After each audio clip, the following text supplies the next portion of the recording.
Students, today we will start a new chapter, your algebra of matrices. तो आज हम इसको स्टार्ट करते हैं. What is matrix and ये क्यों यूज होता है, ये सब इसमें सीखेंगे. तो चलो शुरू करते हैं. First is matrix. मैट्रिक्स क्या होता है? देखो वहां पे मैंने मैट्रिक्स जो होता है उसका प्लूरल फॉर्म होता है मैट्रिसेस. अलजेब्रा का मतलब हमने अलजेब्रा ऑफ नंबर्स किया है, प्लस माइनस मल्टीप्लिकेशन. तो इस चैप्टर में बेसिकली हम क्या करेंगे, मैट्रिक्स के ऊपर अलजेब्रा मतलब मैट्रिक्स की एडिशन, सब्ट्रैक्शन, मल्टीप्लिकेशन, हम ये सब सीखेंगे. अच्छा, मैट्रिक्स क्या होती है? मैंने लिखा हुआ दैट इज एन ऑर्डर्ड अरे ऑफ एलिमेंट्स. ठीक है, तो सबसे पहले इसको छोड़ते हैं. सबसे पहले चलते हैं लीनियर इक्वेशंस. लीनियर इक्वेशन हमने की थी. लीनियर इक्वेशन क्या होती है? जिसकी डिग्री 1 होती है. For example 2x + 3 = 5. This is a linear equation in one variable. तो आप इसको निकाल सकते हो x की value. If I am writing 2x + 3y = 7 and 4x + 9y = 2, ये साइमल्टेनियस लीनियर इक्वेशंस है. इनको भी सॉल्व करने का मेथड आपको आता है. ठीक है, तो अगर मैं लिखती हूँ variables 3y 4z = 10, 2x 3y 9z = 12, x + y - z = 14. तीन वेरिएबल ले रही हूँ तो हमें 3 इक्वेशंस चाहिए. अगर मैं 10 वेरिएबल्स लेती हूँ तो आई नीड कम से कम 10 equations to solve the 10 variables. ठीक है, तो यहाँ सॉल्व करना बहुत इजी है. इसके बाद यहाँ भी आपको मेथड आता है. यहाँ भी आप थोड़ा बहुत करा के टाइम लगा के एंड कर लेंगे सॉल्व. बट जैसे जैसे नंबर ऑफ वेरिएबल्स और नंबर ऑफ इक्वेशंस बढ़ती जाती हैं तो उनको सॉल्व करना डिफिकल्ट होता जाता है, टिडियस हो जाता है, टाइम कंज्यूमिंग हो जाता है. तो एक मेथड बनाया गया मैट्रिक्स. मैट्रिक्स से हम इन लीनियर इक्वेशंस को सॉल्व करते हैं. ये जो मैट्रिक्स है आजकल सिर्फ मैथ्स में ही नहीं, आपके स्टैट्स में, इकोनॉमिक्स में एंड कोडिंग में भी यूज होने लगी है. ठीक है, फॉर एग्जाम्पल अगर मैं इसको ऐसे लिखूं 2 3 4 9, क्या है, क्या किया है मैंने?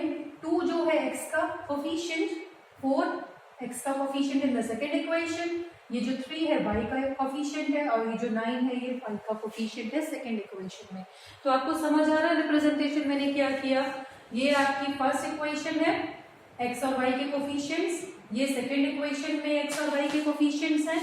ये आपके दोनों x के कोफिशिएंट्स हैं और ये दोनों क्या है, y के कोफिशिएंट्स. ठीक है, तो मैंने इन कोफिशिएंट्स को इस तरह से रिप्रेजेंट कर दिया इस लीनियर इक्वेशन को. ठीक है, अब ये देखिए, क्या अगर मैं 2 3 4 9 को अगर मैं ऐसे लिख देती हूँ 9 यहाँ और 4 यहाँ, कोई फर्क पड़ता है या नहीं पड़ेगा?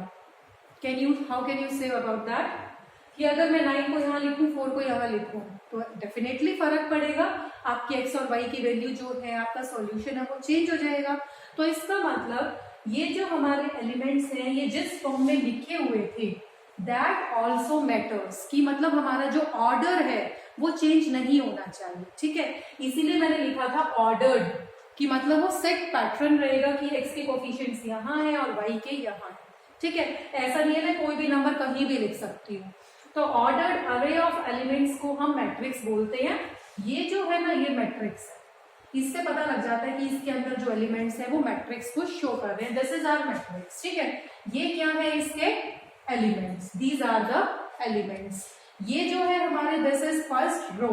तो ये जो हॉरिजॉन्टल होती है ये हमारी रोज होती है, एंड जो वर्टिकल होती है दीज आवर कॉलम्स.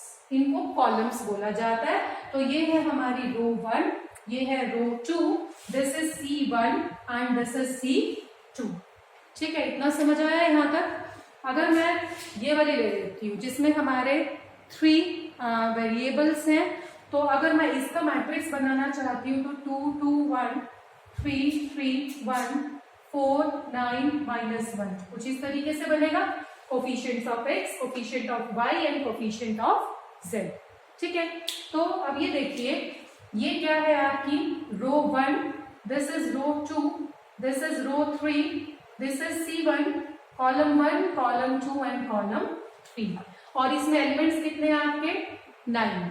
ठीक है, ये जो एलिमेंट्स हैं आपके, इसको ऐसे लिखा जाता है AIJ. मतलब ये जो एलिमेंट है ना आपका 2, ये है आपका A11, first row first column. पहला वाला जो नंबर है आई, ये रो को रिप्रेजेंट करता है एंड सेकेंड वाला कॉलम को, ठीक है। ये होएगा हमारा A12 first row second column, ठीक है। ये होएगा A13 first row third column, 2 1 2 2 2 3 third row first column, third row second column, third row third column, ठीक है। आई थिंक यहाँ तक समझ में आ गया कि एलिमेंट्स को हम किस तरह लिखते हैं।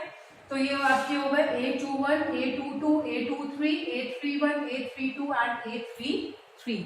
इसके बाद आता है ऑर्डर ऑफ मैट्रिक्स। ऑर्डर का मतलब इसमें कितनी रोज हैं और कितने कॉलम्स हैं। इसमें 3 रोज हैं 3 कॉलम्स हैं। अगर मेरे पास नंबर ऑफ रोज हैं m and number of columns हैं n, तो मेरी मैट्रिक्स होगी m इंटू n ऑर्डर की। पहले रोज लिखी जाती हैं और फिर कॉलम्स। ये वाली जो मेरी मैट्रिक्स है दिस इज 2 इंटू 2 ऑर्डर। ये तो दोनों मेरी देखो स्क्वायर मैट्रिक्स हो गई, ठीक है। रेक्टेंगुलर मैट्रिक्स भी होती है, अभी हम चलते हैं उसकी तरफ। अच्छा, इसमें एक और बात है आपकी, नंबर ऑफ एलिमेंट्स कितने होते हैं। देखो 2 2 जा कितना है 4, तो 4 एलिमेंट्स होंगे। 3 3 जा कितना होता है 9, तो नंबर ऑफ एलिमेंट्स कितने होंगे 9। तो नंबर ऑफ एलिमेंट्स किसी भी मैट्रिक्स में कितने होते हैं m इंटू n के बराबर होते हैं। तो बिना मैट्रिक्स देखिए अगर हमें दिया हुआ है कि order of a matrix is 2 into 3, तो उसमें नंबर ऑफ एलिमेंट्स कितने होंगे 6, ठीक है। आई थिंक इतना समझ आ गया। ये होती है जनरल रिप्रेजेंटेशन मैट्रिक्स की। अगर हम मैट्रिक्स को रिप्रेजेंट करना चाहते हैं तो इसको ऐसे लिखेंगे Aij m into n। m रोज है, n कॉलम्स हैं और ये हमारा एलिमेंट है। i रो को रिप्रेजेंट करते हैं, j जो है वो कॉलम को रिप्रेजेंट करता है, ठीक है। इतना समझ आ गया यहाँ तक। और मैट्रिक्स क्या होता है, एक ऑर्डर अरे ऑफ एलिमेंट्स होता है, मतलब एक ऑर्डर से रिप्रेजेंटेड होते हैं वो। उनका जो ऑर्डर होता है वो फिक्स होता है, हम किसी भी एलिमेंट को उठा के उसकी पोजीशन चेंज नहीं कर सकते, ठीक है। इसके बाद चलते हैं हम टाइप्स ऑफ मैट्रिक्स पे। टाइप्स ऑफ मैट्रिक्स में first of all you will have now coming on towards the types of matrix. first is row matrix। इसके नाम से ही पता लग रहा है, अगर कोई मैट्रिक्स हमारे पास इस तरीके से है जिसमें सिर्फ एक ही रो है, फॉर एग्जाम्पल 2 3 5, तो this is a row matrix, ठीक है। इसमें कितने एलिमेंट्स हैं 1 2 एंड 3। इसको हम क्या लिखेंगे A11, कॉलम्स तो 3 है ना, A12 A13, ठीक है। This is first column, this is second column and this is third column. और इसका ऑर्डर ऑफ मैट्रिक्स क्या रहेगा 1 इंटू 3, ठीक है। This is your row matrix जिसमें सिर्फ एक रो होती है। Next is the column matrix. Column matrix as the name specifies, उसमें आपका एक सिंगल कॉलम रहेगा C1। रोज उसमें 2 3 4 कितनी भी हो सकती हैं, 2 3 4 5। This is row 1, row 2, row 3, रो 4। कितने एलिमेंट्स हैं 4, कॉलम है 1। इसको क्या लिखेंगे A11, first row first column, second row first column, third row first column, fourth row first column. And order of matrix क्या रहेगा, 4 रोज है 1 कॉलम है, 4 इंटू 1, ठीक है। नेक्स्ट रेक्टेंगुलर मैट्रिक्स, जिसकी शेप रेक्टेंगल हो, मतलब नंबर ऑफ रोज जो है नंबर ऑफ कॉलम्स के बराबर ना हो, ठीक है। फॉर एग्जाम्पल हमने अभी किया था रेक्टेंगुलर मैट्रिक्स, हम ऐसे शो कर सकते हैं 2 3 4 6 8 10, ठीक है। आपका first row second row, first column second column third column, ठीक है। इसको क्या लिखेंगे A11 A12 A13 A21 A22 A23, okay. And order क्या रहेगा इसका, 2 रोज है 3 कॉलम्स है, तो 2 into 3। This is a rectangular matrix of the order 2 into 3। Square matrix क्या रहेगा, जिसमें number of rows and number of columns equal रहते हैं। मैंने इससे पहले जो की थी, number of rows is equal to the number of columns, for example 4 2 8 1। तो ये आपकी स्क्वायर मैट्रिक्स है 2 बाय 2 ऑर्डर की, 3 बाय 3 की भी हो सकती है, 4 बाय 4 की भी हो सकती है। तो आपको नाम से समझ आ रहा है this is a square matrix, ठीक है। उसके बाद है डायगोनल मैट्रिक्स। डायगोनल मैट्रिक्स कौन सी होएगी, जिसमें आपके सिर्फ डायगोनल एलिमेंट्स होंगे, बाकी जो एलिमेंट्स होंगे वो 0 होंगे। जो डायगोनल मैट्रिक्स होती है वो हमेशा स्क्वायर मैट्रिक्स होगी, रेक्टेंगुलर नहीं होगी। तो डायगोनल मैट्रिक्स एक ऐसी स्क्वायर मैट्रिक्स होती है जिसमें all the diagonal elements are non zero, ये 0 नहीं होंगे, बाकी जो होंगे दे विल बी 0। ठीक है, तो ये कैसी है आपकी डायगोनल मैट्रिक्स। एक और ले लेते हैं हम 3x3 ऑर्डर, 2 0 0 4 0 एंड 0 0 3। तो ये 3x3 ऑर्डर की आपकी डायगोनल मैट्रिक्स है जिसमें जो डायगोनल एलिमेंट्स हैं, ये डायगोनल एलिमेंट्स हैं, ये आपके नॉन जीरो है, बाकी सब 0 है। उसके बाद आता है स्केलर मैट्रिक्स। स्केलर मैट्रिक्स क्या होता है? स्केलर मैट्रिक्स एक डायगोनल मैट्रिक्स है। स्केलर मैट्रिक्स डायगोनल मैट्रिक्स का ही टाइप है। उसमें क्या होता है, ये जो है ना आपके एलिमेंट्स ये इक्वल होते हैं, they are equal, non zero तो होते ही है। अगर यहाँ 4 and 4 लिखा हो तो ये आपकी क्या हो जाएगी? Scalar matrix. अगर यहाँ पे तीनों एलिमेंट्स सेम हो जाए, ये भी 4 हो जाए और ये भी 4 हो जाए, या ये भी 2 2 2 या फिर कोई भी नंबर हो, ठीक है, बट वो इक्वल होना चाहिए, दैट इज स्केलर मैट्रिक्स। ठीक है, उसके बाद आता है आइडेंटिटी मैट्रिक्स। आइडेंटिटी मैट्रिक्स इसका स्केलर का ही टाइप है। आइडेंटिटी मैट्रिक्स में क्या होता है, ये जो आपके डायगोनल एलिमेंट्स होते हैं दीज आर 1, पर्टिकुलर 1 होना चाहिए। For example I am making a identity matrix, ये आपकी 2x2 की आइडेंटिटी मैट्रिक्स है जिसमें डायगोनल एलिमेंट्स आर 1। ठीक है, इसके बाद आती है आपकी ट्रायंगुलर मैट्रिक्स। ट्रायंगुलर मैट्रिक्स आपको नाम से ही समझ आ रहा है कि ट्रायंगल बनेगी। ठीक है, फॉर एग्जाम्पल अगर मैंने कोई मैट्रिक्स ली है 3x3 ऑर्डर की, 2 4 8 1 6 1 2 4 3 1 2। ठीक है, यहाँ मैं 3 ले लेती हूँ। तो ट्रायंगुलर मैट्रिक्स क्या होगी, एक देखो यहां से ये ट्रायंगल बनेगी। ठीक है, तो इसमें ना ट्रायंगल बनती है, बाकी एलिमेंट्स जो है वो 0 आते हैं। अगर इधर वाले नंबर 0 हैं और डायगोनल के ऊपर वाले नंबर्स आपके नॉन जीरो हो जाते हैं तो ये आपकी ट्रायंगुलर मैट्रिक्स है, और इसको बोलेंगे अपर ट्रायंगुलर मैट्रिक्स। ठीक है, कि मतलब ऊपर वाली ट्रायंगल में हमारे नंबर हैं, बाकी 0 है। अगर इससे उल्टा हो जाए, यहां तो आपके नंबर आ जाए कुछ भी और ये 0 हो जाए आपका, तो ये क्या हो जाएगी आपकी लोअर ट्रायंगुलर मैट्रिक्स। इस बार हमारी इस ट्रायंगल में नंबर है और ये 0 है, तो this is your lower triangular matrix. तो आई थिंक यहां तक आपको समझ आया है टाइप्स ऑफ मैट्रिक्स कौन कौन सी होती है। ठीक है, इसके बाद चलते हैं कंपेरेबल मैट्रिक्स कौन सी होती है एंड इक्वल मैट्रिक्स क्या होती है। अच्छा, एक जीरो मैट्रिक्स रह गया। अगर हमारे ये है जीरो मैट्रिक्स, नाम से ही पता लग रहा है, अगर सारे एलिमेंट्स को मैं 0 कर दूं तो this will be a zero matrix. इसको नल मैट्रिक्स भी बोला जाता है। ठीक है, इसके बाद नाम आता है comparable matrix and equal matrix. 2 और रह गए बस।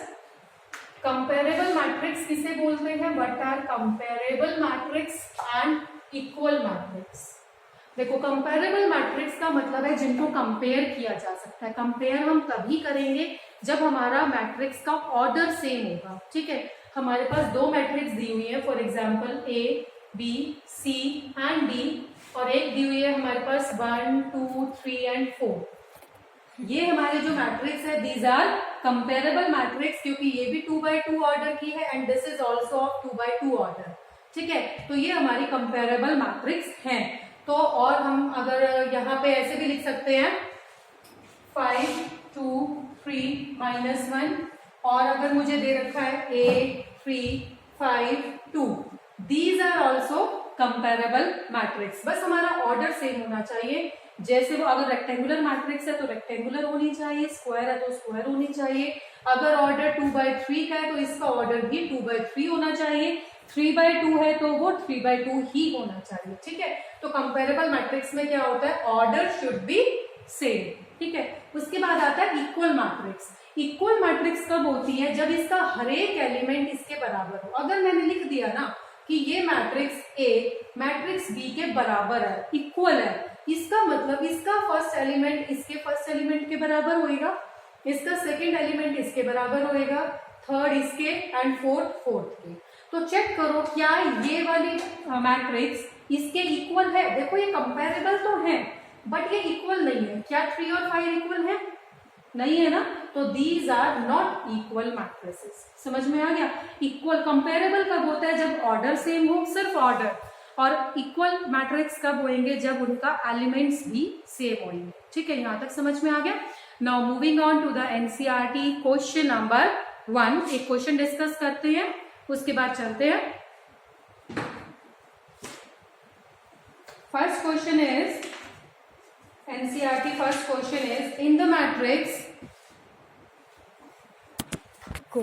Now this is the question first of NCERT. इसमें हमें एक मैट्रिक्स दी हुई है A is the matrix और हमें बताना है ऑर्डर ऑफ मैट्रिक्स। तो आप ये चेक कीजिए इसमें रोज कितनी है। ये हॉरिजॉन्टल जो होती है ये रोज होती है। This is row 1, row 2, row 3, C1, C2, C3, C4। Column 4 है, रोज 3 है, तो ऑर्डर कितना हो गया? 3 into 4। तो ऑर्डर हो गया 3 into 4। ठीक है, उसके बाद number of elements. Number of elements मैंने बताया था, ये भी बताएगा हमें 3 4 जा कितना होता है? 12। वैसे तो मैट्रिक्स दी हुई है आपको, अब चेक कर लीजिए 1 2 3 4 1 2 3 4 1 2 3 4 12 एलिमेंट्स हैं। यहां से भी हम निकाल सकते हैं 4 3 जा कितना होता है? 12 elements. We have 12 elements. Now it says right A13 element कौन सा है? इसमें ढूंढो A13। First row third column, first row में third column, this is A13। तो क्या होएगा? 19। ठीक है, second row first column, this is your second row, first column 35। Now third row third column, third row में थर्ड कॉलम -5। आई थिंक समझ आ रहा होगा। सेकेंड रो फोर्थ कॉलम, तो सेकेंड रो में फोर्थ कॉलम हमारा 12 हो गया एंड सेकेंड रो में third column, this is your second row, third column is 5/2। तो आई थिंक ये आपको क्लियर हो गया होगा ऑर्डर ऑफ मैट्रिक्स क्या होता है, टाइप्स ऑफ मैट्रिक्स कौन कौन सी हैं, इक्वल क्या होता है, कंपेरेबल क्या होता है। इसके आगे के क्वेश्चंस हम नेक्स्ट वीडियो में डिस्कस करेंगे। That's all for the day.